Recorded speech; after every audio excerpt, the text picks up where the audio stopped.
پاکستان کے وفاقی وزیر اطلاعات عطا اللہ تارڑ نے پی ٹی آئی کے بانی پر سازش کرنے اور آئی ایس آئی کے سابق سربراہ فیض حمید پر اس میں سہولت کار ہونے کا الزام لگایا ہے۔ پاکستان کے وفاقی وزیر اطلاعات نے ہفتے کو اسلام آباد میں پریس کانفرنس میں کہا کہ Pakistan Tehreek Insaf P T I کے بانی اور سابق وزیر اعظم عمران خان سازش کے سرغنہ اور فیض حمید سہولت کار تھے۔ پاکستانی وزیر اطلاعات نے کہا کہ فوج نے خود احتسابی کا عمل شروع کیا ہے جو کہ خوش آئند ہے۔ یہ ایک مثال بن رہی ہے جو کہ دیگر اداروں کو بھی کرنا چاہیے۔ جنرل ریٹائرڈ فیض حمید کے حوالے سے پاکستان کے وزیر اطلاعات کا کہنا تھا کہ فوج کے ادارے نے شفاف تحقیقات کی ہیں اور ان کا اپنا احتسابی نظام ہے۔ انہوں نے کہا کہ ہم فوج کے خود احتسابی نظام پر یقین رکھتے ہیں اور ان تحقیقات کا دائرہ کار بڑھتا نظر آ رہا ہے۔ پاکستانی وزیر اطلاعات نے پنجاب میں بجلی کے بلوں میں 14 روپے کمی کرنے کے اعلان پر دعویٰ کیا کہ یہ عوام کے درد کو محسوس کرتے ہوئے مشکلات کا احساس کرتے ہوئے 45 ارب روپے کی خطیر رقم سے جو یہ معاملہ کیا گیا ہے، تاریخ میں اس کی مثال نہیں ملتی۔ افغان طالبان کے ترجمان ذبیح اللہ مجاہد نے پاکستان کے ساتھ بہتر تعلقات کی خواہش ظاہر کرتے ہوئے کہا ہے کہ اگر پاکستان چاہے تو ہم پاکستان اور تحریک طالبان پاکستان کے درمیان ثالثی کا کردار ادا کر سکتے ہیں۔ انڈیپینڈنٹ اردو کو انٹرویو دیتے ہوئے افغان طالبان کے ترجمان نے کہا کہ ہم پاکستان کے ساتھ اچھے تعلقات کے خواہاں ہیں۔ ہم چاہتے ہیں کہ پاکستان کے ساتھ بھائی چارے پر مبنی تعلقات استوار کریں۔ پاکستان ہمارا ہمسایہ ملک ہے اور دوسرے کسی ملک کے ساتھ افغانستان کی اتنی زیادہ چیزیں مشترک نہیں جتنی پاکستان کے ساتھ ہیں۔ ذبیح اللہ مجاہد نے کہا کہ پاکستانی عوام کا افغان عوام کے ساتھ بھائی چارے اور اخوت کا تعلق ہے، لیکن افسوس کہ پاکستان کے بعض اقدامات جیسے ٹی ٹی پی کا مسئلہ جو پچھلے 20 سال سے ہے اور ٹی ٹی پی نے پاکستان میں جنگ کی ہے اور ان کے خلاف پاکستان نے آپریشن ضرب عضب وغیرہ کیے، یہ پاکستان کا مسئلہ ہے، لیکن افسوس کہ ہر کارروائی کا ذمہ دار افغانستان کو ٹھہرایا جاتا ہے جس سے بد اعتمادی کی فضا پیدا ہوتی ہے۔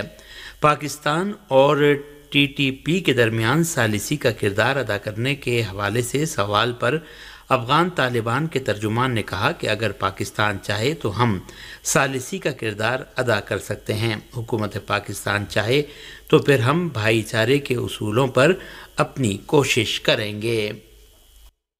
غزہ کے مختلف علاقوں پر جارح صہیونی حکومت کی بمباری میں درجنوں فلسطینی شہید ہو گئے۔ المیادین نیٹ ورک کے رپورٹر نے اطلاع دی ہے کہ اسرائیلی لڑاکا طیاروں نے ہفتے کی صبح غزہ کی پٹی کے مختلف رہائشی علاقوں پر بمباری کی۔ مرکزی غزہ کے علاقے الزوائدہ علاقے پر جارح صہیونی فوج کی بمباری میں شہید ہونے والوں کی تعداد بڑھ کر اب 15 ہو گئی ہے۔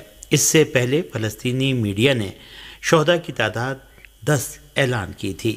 اسی طرح غزہ شہر کے شمال میں واقع شیخ رضوان محلے پر بھی بمباری کے نتیجے میں 7 فلسطینی شہید اور زخمی ہوئے۔ خان یونس میں بھی فلسطینی پناہ گزینوں کے خیموں کو نشانہ بنانے کے دوران ایک فلسطینی ماں اور اس کے 3 بچے شہید ہو گئے۔ غزہ کی پٹی کے علاقے خان یونس میں واقع یورپی ہسپتال کے قریب فلسطینیوں کے گھروں پر صہیونی حملوں میں متعدد افراد زخمی ہوئے۔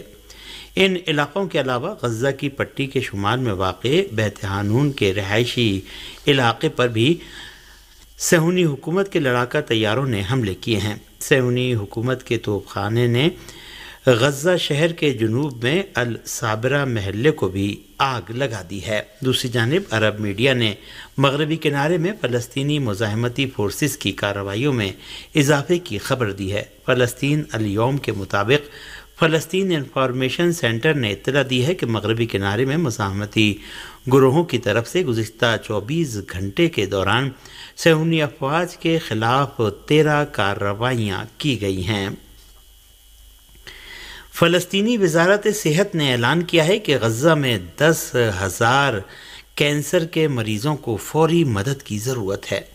فلسطین کی وزارت صحت نے اعلان کیا ہے کہ غزہ میں صحت اور علاج معالجے کا انتظام بالکل ختم ہو گیا ہے اور کینسر کے 10,000 مریضوں کو علاج کے لیے فوری طور پر باہر بھیجنا ضروری ہے۔ فلسطین کے محکمہ صحت نے مزید کہا کہ غزہ میں کینسر کے 10,000 مریضوں کے علاوہ بہت سے زخمیوں اور دیگر امراض میں مبتلا مریضوں کو بھی علاج کے لیے باہر بھیجنا ضروری ہے، لیکن غاصب صہیونی حکومت نے 100 دن سے رفح کی سرحدی گزرگاہ بند کر رکھی ہے، جس کی وجہ سے ان مریضوں کی جان کو لاحق خطرہ بڑھ گیا ہے۔ فلسطین کی وزارت صحت نے اعلان کیا ہے کہ صہیونی حکومت غزہ میں فلسطینی عوام کی نسل کشی کر رہی ہے، جس میں وہ بچوں اور زیر علاج مریضوں کو بھی جاں بحق کر رہی ہے۔ 10 مہینے سے زائد عرصے سے جاری غاصب صہیونی حکومت کے وحشیانہ حملوں میں غزہ کا بنیادی ڈھانچہ، شہری تنصیبات، لوگوں کے رہائشی مکانات، اسکول اور ہسپتال سب کچھ تباہ ہو چکا ہے اور محاصرے کی وجہ سے ایک طرف جان بچانے والی دواؤں کا فقدان ہے تو دوسری طرف قحط اور بھوک مری پھیل رہی ہے۔ بین الاقوامی عدالت انصاف نے غاصب صہیونی حکومت پر غزہ میں فلسطینی عوام کی نسل کشی پر مقدمہ چلایا ہے اور عدالت نے اس حکومت کو فلسطینیوں کی نسل کشی اور جنوبی رفح پر حملے فوری طور پر بند کرنے کا حکم دے رکھا ہے، جہاں 10 لاکھ سے زائد فلسطینیوں نے پناہ لے رکھی ہے، لیکن غاصب صہیونی حکومت نے امریکہ اور بعض یورپی حکومتوں کی حمایت سے رفح سمیت پورے غزہ پر وحشیانہ حملوں اور عورتوں نیز بچوں سمیت فلسطینی عوام کی نسل کشی کا سلسلہ جاری رکھا ہے۔ اقوام متحدہ کے بچوں سے متعلق ادارے یونیسیف نے غزہ میں بڑی تعداد میں فلسطینیوں کی شہادتوں پر مغربی ممالک کی خاموشی کو اپنی تنقید کا نشانہ بنایا ہے۔ صہیونی حکومت کی بربریت کو 10 ماہ سے زائد عرصہ گزرنے کے بعد بھی غزہ پٹی میں انسانی صورتحال کو مغربی ممالک نے نظر انداز کیا ہے۔ اس سلسلے میں اقوام متحدہ کے بچوں کے فنڈ یونیسیف نے غزہ کے انسانی صورتحال بالخصوص فلسطینی بچوں کی خوفناک صورتحال پر مغربی ممالک کی خاموشی پر کڑی تنقید کی ہے۔ حماس اور جہاد اسلامی فلسطین نے الگ الگ بیانات جاری کر کے غرب اردن کے گاؤں پر صہیونی آبادکاروں کے حملے کی مذمت کی ہے۔ حماس نے اپنے بیان میں کہا ہے کہ ہم غرب اردن کے سبھی علاقوں کے عوام سے اپیل کرتے ہیں کہ صہیونی آبادکاروں کی یلغار کے مقابلے پر اٹھ کھڑے ہوں اور ان کے دہشت گردانہ حملوں کو ناکام بنائیں۔ حماس نے اپنے بیان میں کہا ہے کہ صہیونی آبادکاروں کی یلغار اور دہشت گردی سے اپنی سرزمین اور مقدسات کے دفاع کے لیے ہمارے عوام کے جذبات میں اضافہ ہی ہوگا۔ جہاد اسلامی فلسطین نے بھی ایک بیان جاری کر کے بتایا ہے کہ غرب اردن کے جیت نامی گاؤں پر 100 غیر قانونی صہیونی آبادکاروں نے حملہ کر کے لوگوں کے گھروں اور ان کی گاڑیوں کو نقصان پہنچایا ہے۔ جہاد اسلامی فلسطین نے انتہا پسند صہیونی آبادکاروں کے اس حملے کو غرب اردن میں فلسطینی عوام کے خلاف اعلان جنگ سے تعبیر کیا ہے۔ قابل ذکر ہے کہ جمعرات کی رات 100 سے زائد انتہا پسند اور غیر قانونی صہیونی آبادکاروں نے غرب اردن کے شہر قلقیلیہ کے قریب ایک بستی پر حملہ اور فلسطینیوں کے گھروں اور گاڑیوں کو نذر آتش کر دیا۔